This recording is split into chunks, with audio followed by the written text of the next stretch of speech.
I started reading it and I got so upset because I actually realized when I started reading it that I was not angry at the person that had hurt me. I was angry at the person who did not protect me. Yes.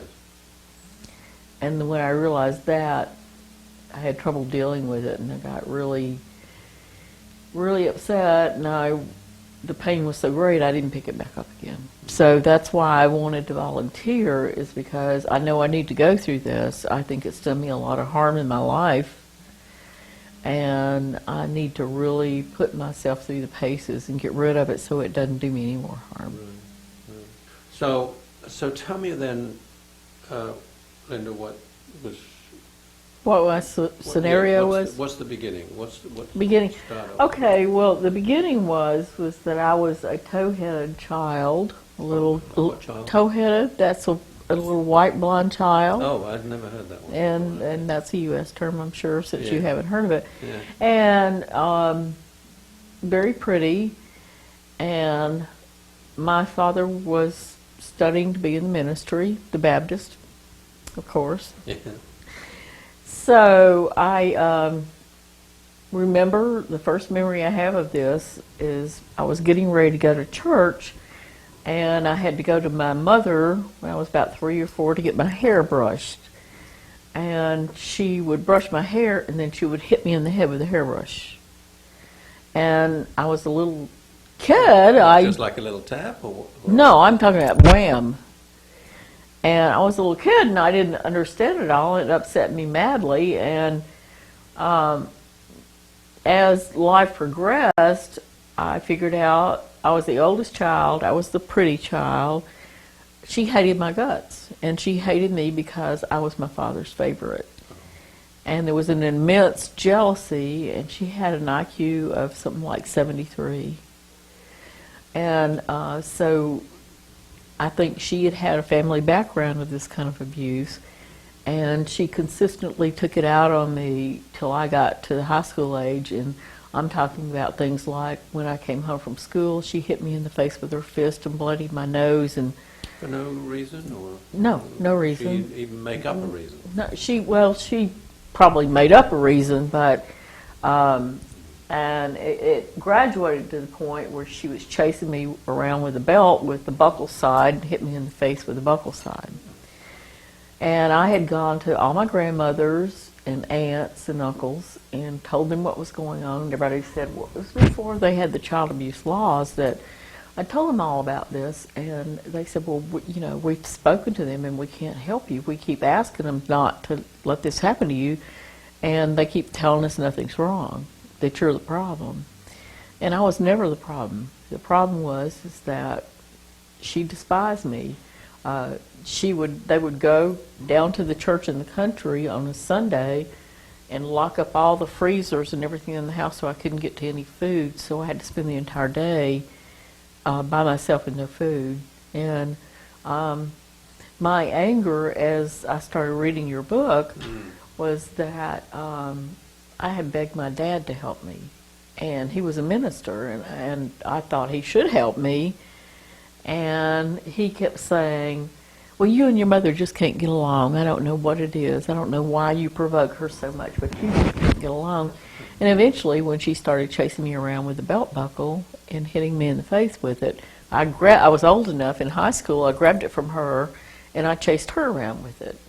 And I said, you either leave me alone or else. And she went to my dad, and he came to me, and he said, obviously, you two can't live in the same house together. And I said, okay. I was 17, and I called my aunt, and I said, this is what's happened, and I can't live here. And she says, I'm sending your cousin to pick you up tonight. And so I went away, and he called me a month or two later and begged me to come home, and I said, no way, just no way, I'm not coming home. I'm not coming back into that. And I had a couple of sisters and a brother, and my sister specifically, the one I'm very close to now, said it devastated her, and she didn't know what to do about it. And when I left, she was afraid it was going to be turned on her. But it was me that was the focal point, because I was the oldest and the most intelligent and the prettiest girl in the family. And I was the one she took it all out on. Uh-huh. The thing has resulted from all of this is that I've gotten myself into relationships where my naivety about what's a real relationship and what's phony has led me into some more disastrous relationships. And I've divorced 2 husbands that were extremely physically abusive. And I did not know that they were physically abusive until 3 or 4 years into Right. situation. They came across, like I dated my last husband for 2.5 years. We never had a crossword. We always got along. And then all of a sudden, out of the blue, he came home in the middle of the night from a sales trip and tried to kill me. Drunk or not? No, he was 11 years older than me, and I think he wanted my life insurance Really? and my savings, and I think that he knew he was going to have to retire, and he didn't have that kind of money, and he wanted mine, and he thought he could get away with it. Well, what did he do? I was home asleep, and he was on a trip to North Carolina, and about 1:30 in the morning, that's my surmise because I know I was up till about 11:30 or 12, he came home, and he beat me up really badly. He bashed my head against a marble fireplace. He threw me into a big oversized tub, gashed my head. There was blood all over the carpet and everything, and I remember waking up, and I couldn't get up off the floor. All I could do was crawl on my elbows. And I do remember begging him and pleading with him to help me, and he wouldn't do it. And finally, after screaming and crying, I think for a while, he helped me up onto the bed, where, of course, I bled more and more and more out of the gash out of my head. The next morning, I woke up, didn't know what had happened to me, and I had my whole head matted in blood all over the side. And it was about 9 o'clock in the morning, and I called him and I said, "What happened?" He says, "Oh, well, you fell in the bathtub." And I thought, well, maybe I did, maybe I didn't. And so I looked around at the carpet and I saw the blood, and I cleaned it all up with beach towels. And it took about 3 weeks, but my memory came back to me, and I realized what had gone on. I filed a police report. And that's how I actually got him out of the house with me, because the policeman was able to see the cuts and the blood on the carpet and the beach towels I'd washed, but he was able to really see everything and file a police report, and that's how I got him out of my house. So that was the end of that marriage? Yes. Okay. Yeah. And no charges were made? or anything like that? I didn't follow through with them. Okay. I just wanted out of the marriage. Okay. And I really should have followed through, but Would have been hard to prove, probably. Well, I was in PTSD, and I was so scared about being in the house with him and just wanted him gone. Yeah. So that was the first one. Actually, that was the last one. Oh, that was the last one. All right. Okay. The first one, I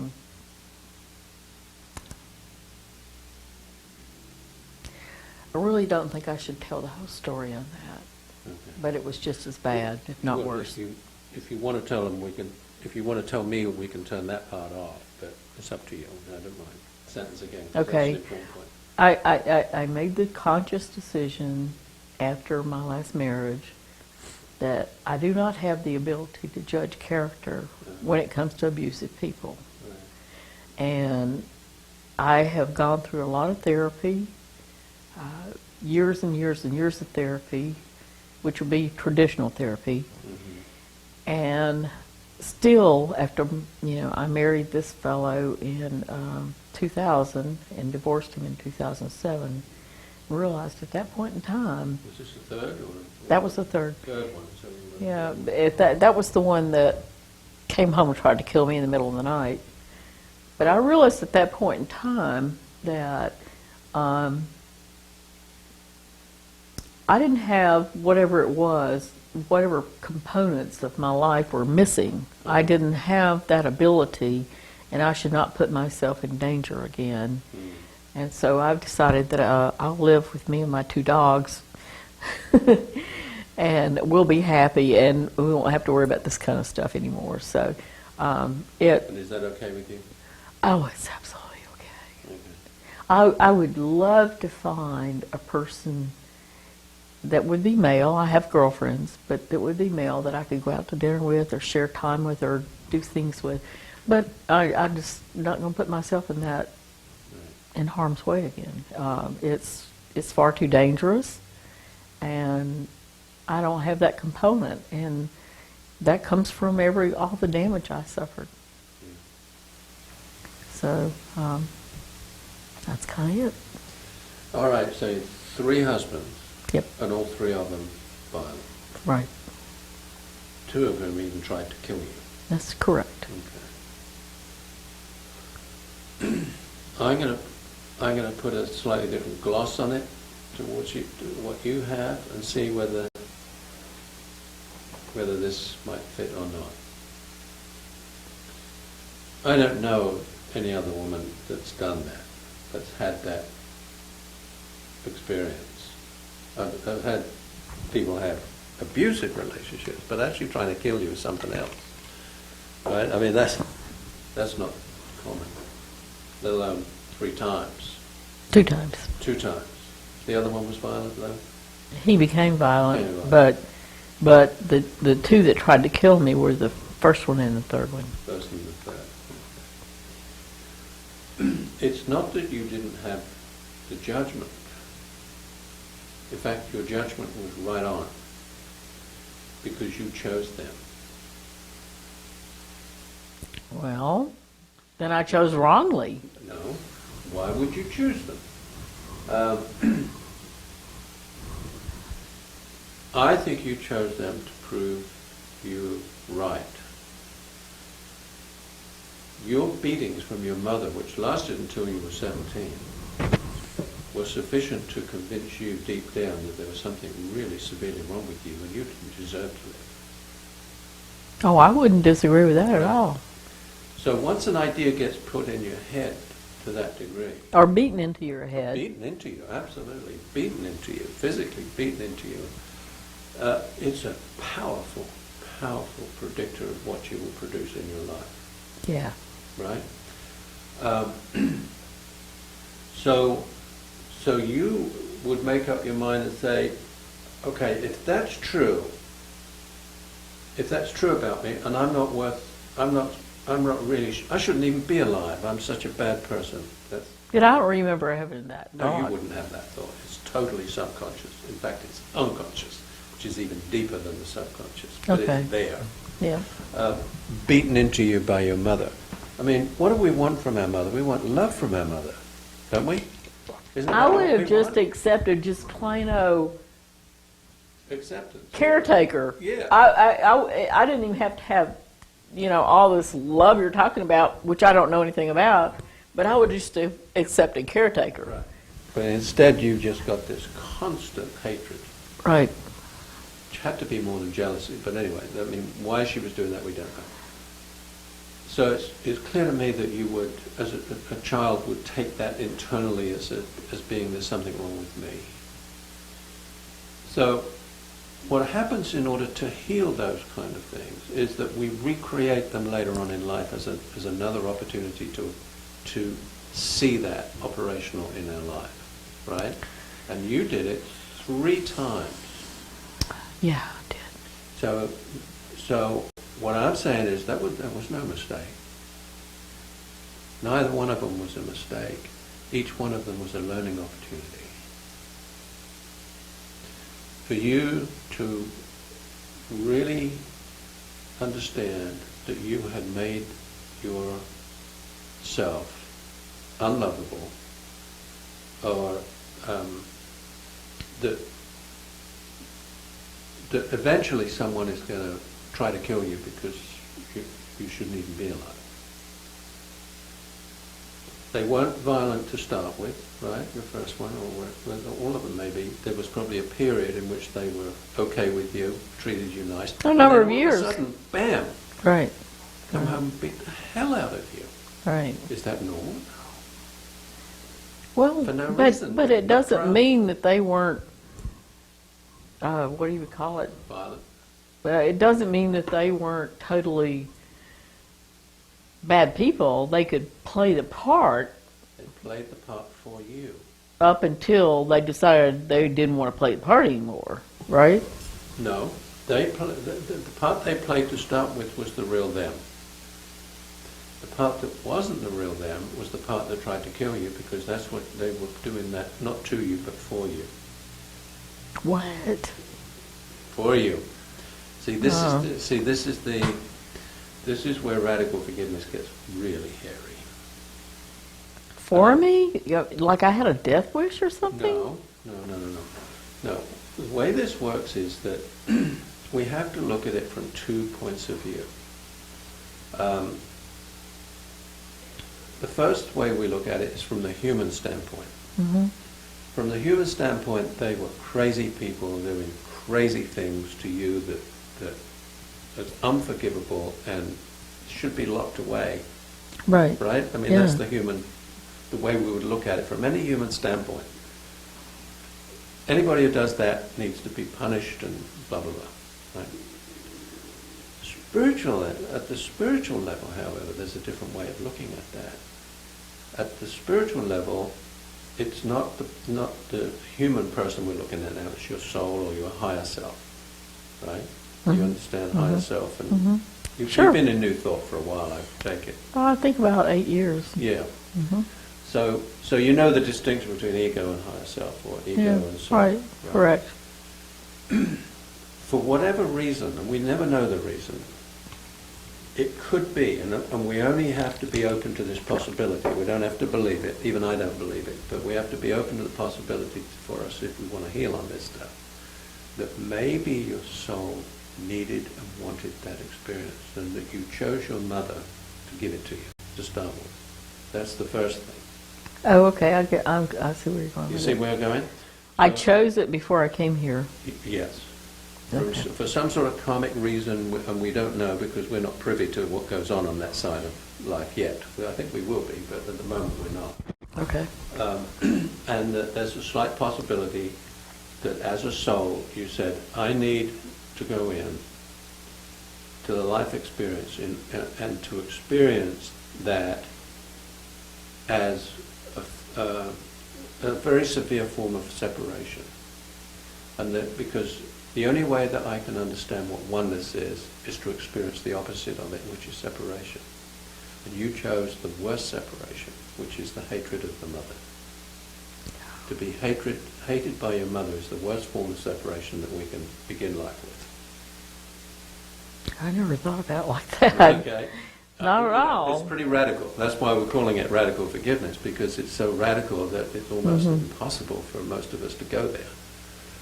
But once we do go there, then there's that possibility that there's a reason why this happened, beyond the fact that she was mentally not very bright.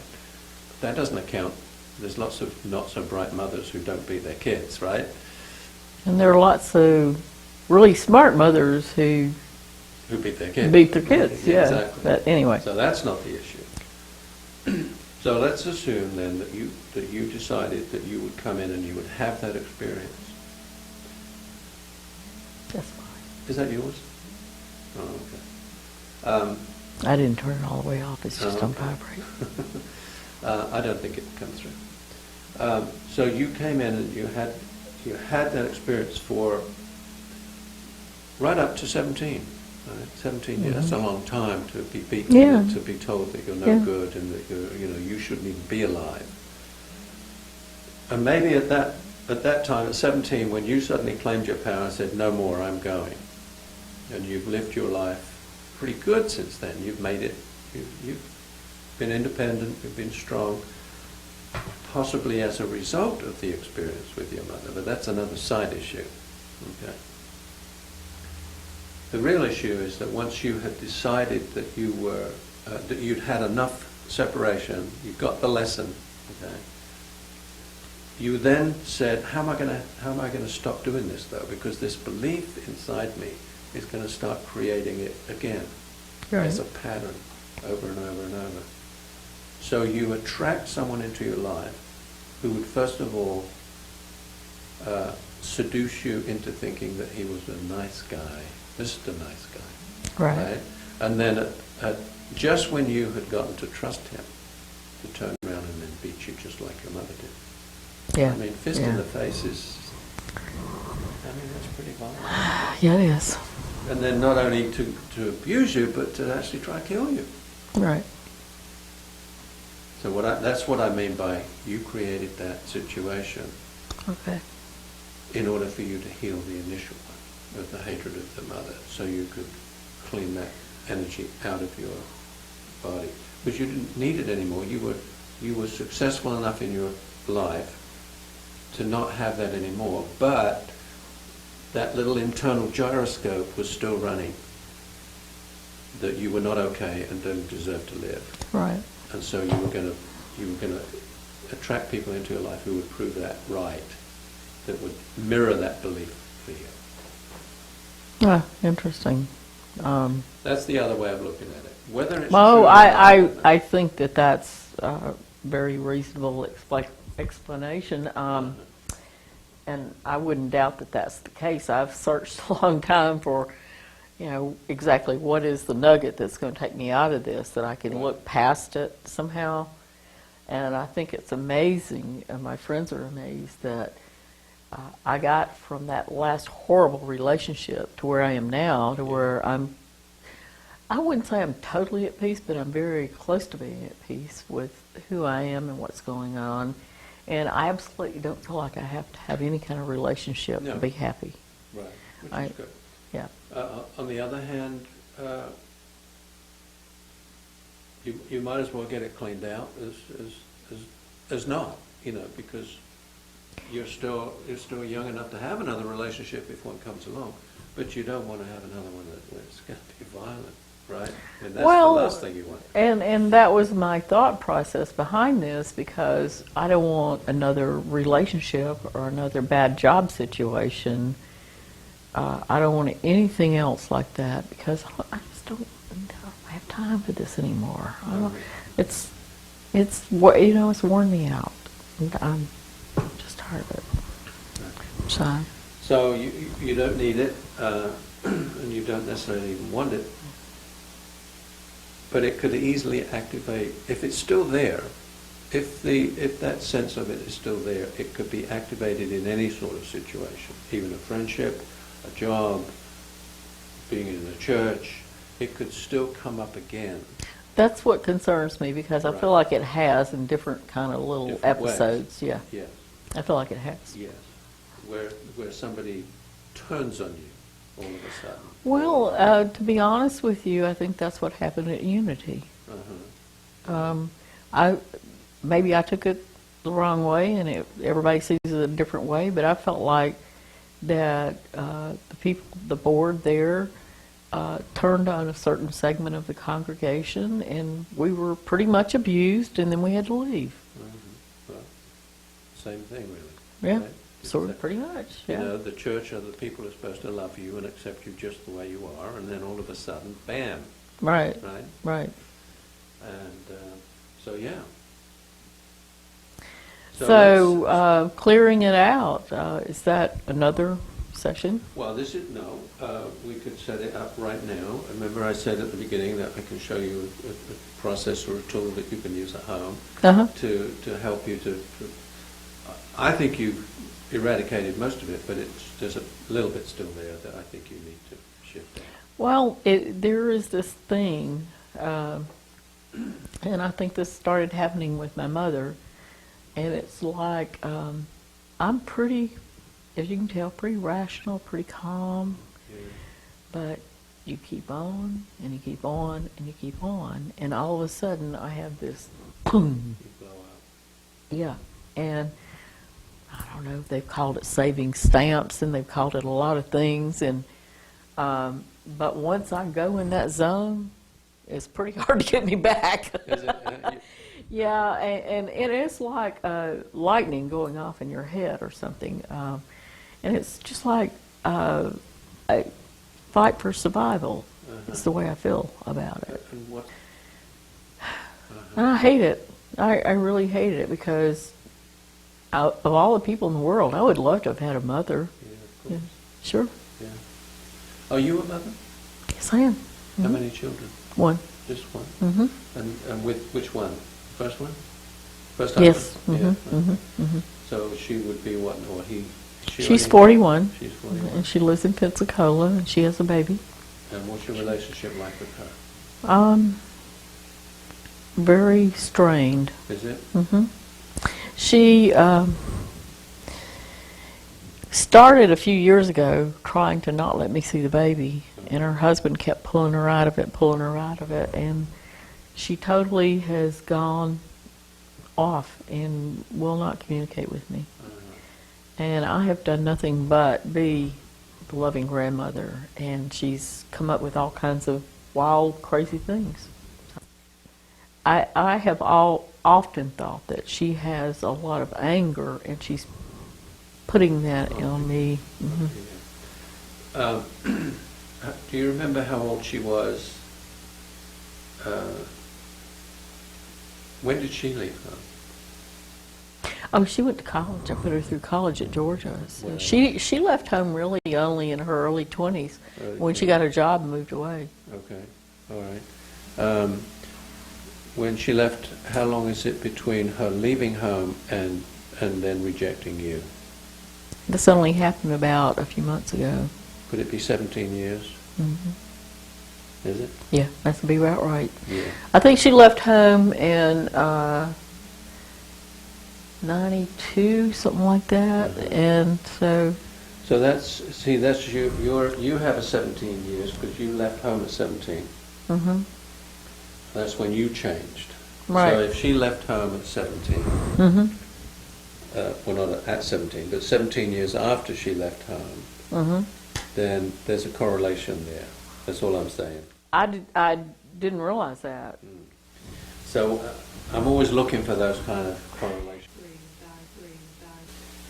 It's long and it's I sad. see this happen a lot. You know, when you had mother-daughter experience of the kind you've had, it gets played out again in the next generation in some other way. Oh. That's what's going on there. So I think that the key for you now is to go right back to your mother. Do a forgiveness worksheet on her. And that worksheet is going to take you to the place of realizing that what you and she went through is exactly what you both had chosen. That's the fundamental part of the radical forgiveness. Mm-hmm. You do the other stuff first. You know, you do the first part of the worksheet is, you know, you bitch, you were, you know, the worst possible mother anybody could have. You did this, you beat me, you did, you know. So you have to go through the pain of the story itself. Right. As a victim. Right. Okay. And then, but as you go through the worksheet, you slowly progress to the place of, oh my God, maybe this was exactly the perfect plan for us at the soul level. Right? You don't have to believe it. I know your mind, you know, you're very analytical, you're like me. You're very analytical, and you'll probably fight it. It's because it's such a crazy idea. But in just being willing to go there and doing the worksheet, something happens energetically. This is an energetic tool. Okay. And there may be an automatic knock-on effect to your daughter. May not be. It may not show up. An automatic what? Knock-on effect, because it's like an energy Shift? Any energy shift in you will create an energy shift in everybody else in your life. Oh, okay. Right. I'll do that. I can diagramize that for you.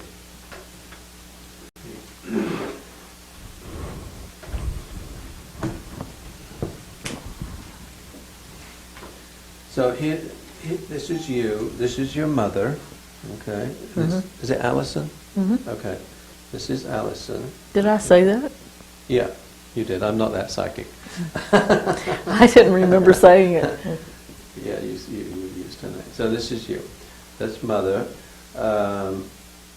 father was kind of peripheral, wasn't he? Well, the thing, remember, let's go all the way back to the initial conversation. I bought your book, Yeah. I tried to read it, and I realized in the first paragraph that I was not so pissed at this as I was at my father for permitting it. Okay, so father's in there, no question about it. Okay, father's in there, and you've got these 3 husbands, Mm-hmm.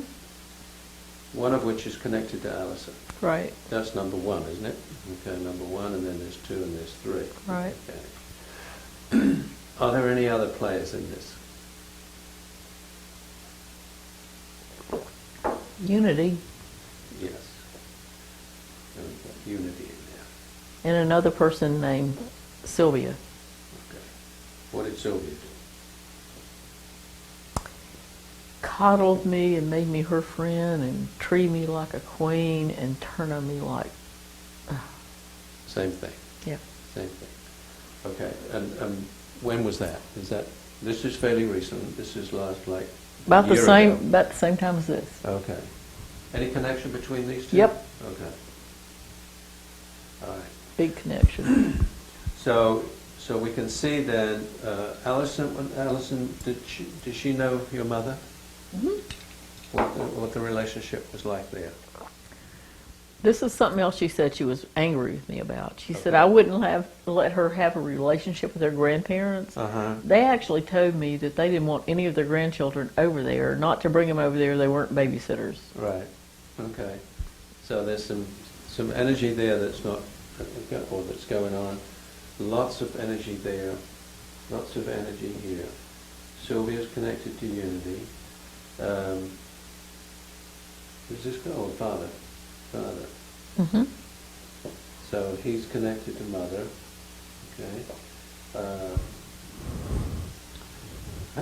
What was the relationship with these husbands to your parents? Strong? Not really. Not really. Yeah. So they're pretty much on their own over here. All right. So all of these people, though, belong in what Rupert Sheldrake calls a morphogenetic field. A what? Morphogenetic field. Mm-hmm. It's an energy field. Mm-hmm. And everybody's in it. So if any one of these people change their own energy, it affects everybody else. Oh, really? Mm-hmm. And this can be a church, it can be a business, it can be any sort of a grouping Mm-hmm. where people are connected energetically. Okay. Mm-hmm. So you came in, and your plan was to choose a mother who would give you an intense experience of separation. You also needed a father who would not save you, right? Yeah, the Baptist minister wouldn't do a damn thing to save me. Right. So there's a strong connection between you and him, but it's of different nature to this one. He cannot interfere with your plan to have this experience with your mother, right? Right. But as time went on, after 17 years you left, then along comes Alison. So she's now an important player in this game, because you've pretty much fired everybody else. Well, not these 2, but you fired these. Oh, these have been fired. Well, I mean, these are fired as far as your original plan is concerned, all right? The separation plan. But along comes Alison, and so she's now a big player. So that's now doing whatever it's doing. Unity comes along, and now that's a big player. Okay, and Sylvia's a big player. So all these are big players in your life. This is your life, energetically speaking. Mm-hmm. Okay. If you do the forgiveness work on your mother, so what you would, by doing that, you would be interrupting this energy flow. Mm-hmm. Or even at the very best, and I doubt this would happen given what you told me, but at the very best, this could change to a positive energy. But you're given your propensity to say never again, that might not ever happen, but it could. Okay, once you realize. There was a point in my life where I would say I didn't want it to happen before I became aware of my spirituality. Right, I didn't want to forgive her or my dad. right, right. But in doing it, and the forgiveness worksheet on your dad for not listening to you, because that's what you made up, but he couldn't because he was supporting you in your journey, Oh, okay. right? Now you can forgive him and maybe also feel a little bit of positiveness about him too. So that now becomes positive. Right. Okay. Alison has taken on your game. She's taken on part of your pain and your whatever you came into. Or she's taken on what you have not yet healed. That's Oh, really? yeah. In order to bring it to your attention even more, just like Sylvia and Unity has done. But she's more important to you because she's family. Right. You can't really walk away from her. You can walk away from these guys, but you can't really walk away from her. So Allison has taken on the components that are left that I haven't healed. Correct. The residual pain around you and your mother. Oh, okay. Right? And she's acting it out for you and then holding it up to you as a mirror saying, look what you haven't healed yet. Oh. Okay. So if you so what I'm saying is, if you do this, the need for her to mirror that for you disappears, Okay.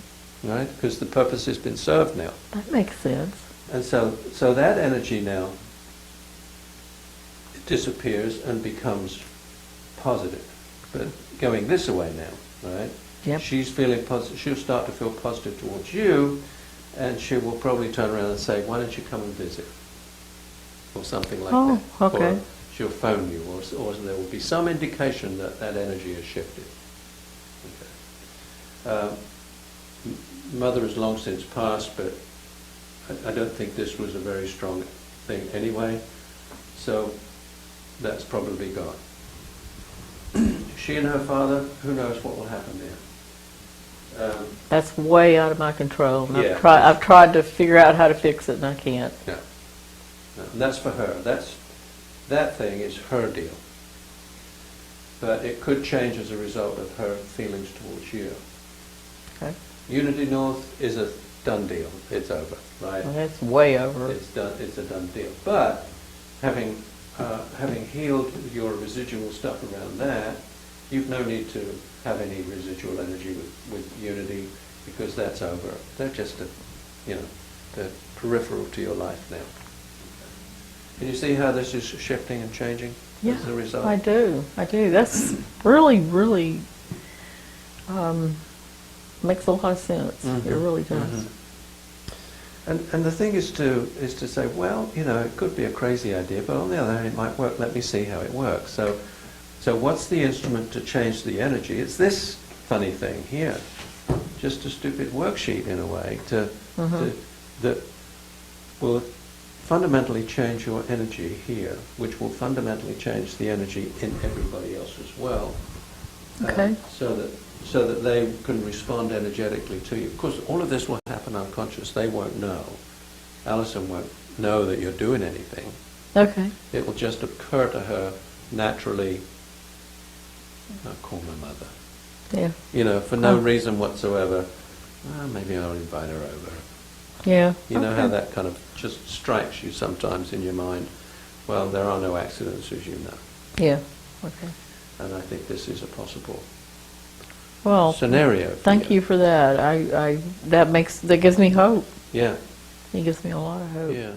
I've been dwelling here inside of this and reaching out to my spiritual partners around me to help me, pray with me, help me figure this out. Yeah. And so maybe this is what the prayers did. Yeah. He brought you here Yeah. so that you could see this. And it brought me here despite the fact that I couldn't read the book Right. Exactly. because I was having a lot of pain around the book. Because it triggered this. Right. It triggered your father. But of course, he couldn't interfere with your divine plan. Otherwise, you wouldn't have been able to fulfill what you came in to do. Yeah. Okay. That's the spiritual side of it. Okay, good. All right. All right. I'm good with that. I'm going to leave you with this, and because I don't want to overload you. All right. Okay. That's So fine. we'll stop here, but I would ask you to take one of these with you. Mm-hmm. Do it on your mother. It's fairly self-explanatory. You know how these things work, and then we'll talk again. Maybe next week we'll get together again and see what's happened, see whether there's been any response from Alison and so on. And then maybe a forgiveness worksheet next on your father.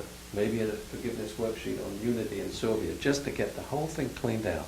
Just Okay. get this thing out of your system. I would love to do that. Yeah, I really because would. it's killing you. Oh, you have no idea. Yeah. Well, maybe you do. Well, I can surmise, because when you've got that belief that I shouldn't even be alive, what is that? It's a death wish. So you could create all sorts of illnesses to make sure you're not alive. Yeah.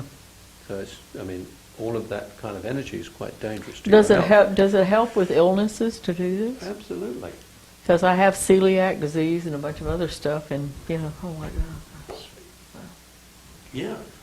Okay. I mean, I can't, I'm not a doctor, so I can't say that that's true, but I know my experience of what I've been, over the years with people is that I know that this kind of energy is highly toxic, and it's going to come out somewhere. Oh, yeah. And it comes out in the body in many different ways. Yeah, it Often does. comes out as cancer and that sort of something like that. So you don't want that. Uh-uh. So no, you don't really want another relationship. You're pretty good at living on your own, but you don't want this either. I do not. Right. Okay. Okay. Linda. Thank you.